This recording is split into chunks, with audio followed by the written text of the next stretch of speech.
Hey guys, today I've got the STX Stallion to review for you. This is STX's newest head that they've come out with. It costs about $90, depending on where you pick it up from. It is legal for high school only, so unfortunately there is not an X spec or an X6 spec, meaning it'd be legal for both high school and college, or just college. So it's just for the high school players right now. This is the latest of Kyle Harrison's heads. His series in the past have been called K18, and in my opinion they weren't that successful. They had kind of a no offset situation where you needed to buy one of their STX crankshafts to use it, where the shaft itself was offset, and so I don't think that went over well with people that wanted to use different brand shafts who just weren't a fan of the crankshaft. So in general that didn't go that well, so they decided to get away from the K18 and come up with a brand new head, the STX Stallion.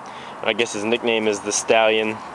I don't know if you can see it there, maybe if I turn a little bit, but there's a raised area on the scoop that has the image of the Stallion logo that's going to go with the rest of his branding, I guess.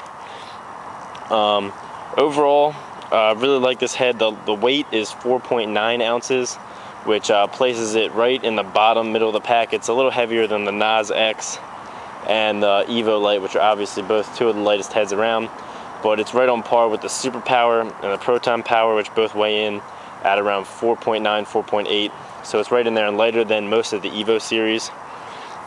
On this head, they've used something called G-channel technology, which I don't understand exactly what it means, but it has something to do with the bottom rail and makes it more flexible in the right places for face-off men. So they've targeted toward midfielders, specifically face-off guys. So it seems like since that support beam's further up the head, that it would flex in this bottom third area.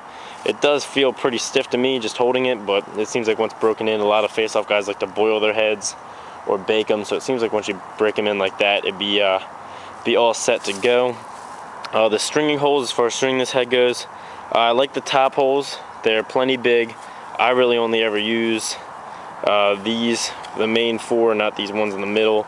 I'm not sure who does use those or why they put them. I don't think anyone uses them really. They don't really serve a purpose, but that doesn't bother me that they're there. For the sidewall holes, you can see up top it's got these long, thin rectangular holes, which I know I whine sometimes about big top string holes that will let the knots fall through, but these I actually like, because it would allow you to put the string through multiple times, which I like to do on my top string, but they're thin enough so that the knot actually would not fall through. And then for the rest of the holes, there are plenty of them. I think just the right amount and just the right size. Sometimes like the clutch, they're too big and too many. This seems to be the perfect amount where you could get any pocket really for any level of stringer that you wanted. And one thing I really like they've done on the Stallion is the bottom holes. They're plenty big to fit a leather through, which I like because sometimes I string traditional pockets, and that's kind of a dying breed. And I think a lot of times when manufacturers produce sticks, they don't take into account the people that might want to string traditional because there's not many of them left. So for example, the Evo 3 has relatively small holes, and they're all really crunched into the middle, so it makes it awkward to string. These are nice and spread out, which I like even for stringing mesh. The face shape is a little less aggressive than the Surgeon, which is going to be real tight in through your throat and then flare out very quickly out to the top. So this is, since it's geared more toward a midfielder, it's going to carry the ball in the middle or have a mid pocket or a high pocket. It's perfect for that. Face shape is just thin enough. It doesn't seem like it would warp at all, but I'm sure it does, like all sticks do these days. For the offset, they use something called forward cant technology. So you can see the offset happens somewhere out here, more up higher in the head, which is supposed to give you a faster release and help the pocket stay a little higher, as opposed to the Evo series and the Nas, which is going to have its offset back here in the head, which is going to add just a little more whip and a little more feel. Personally, I like a head just like this that's less offset. In college I actually used for a while the STX Vector, which was not offset at all, and it allowed me to have a really whippy pocket with a lot of hold, but still maintain that quick release that I like.